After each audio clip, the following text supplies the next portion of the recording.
Ni čitam, niš gledam televiziju. Volim čitati znači nekakvu stručnu literaturu iz područja umjetnosti i volim knjige koje se bave psihologijom, znači nekakvim samotreninzima, proučavanjem naših mentalnih sklopova.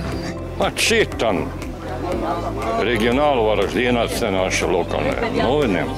Pa nekad više, nekad manje. Recimo, jedno vrijeme sam na posao putovala vlakom, onda sam više čitala i sad trenutno manje, ali evo ide more pa ćemo da čitamo malo više. Da. Čitam uglavnom knjige po kojima su kasnije napravljeni filmovi, da onda mogu govoriti kako su knjige bolje od filmova. Čitam trenutno Carl Junga, ali ovako volim neki roman, knjigu, krimić, nešto možda i od lektire malo obnoviti znanje i to je to. Evo.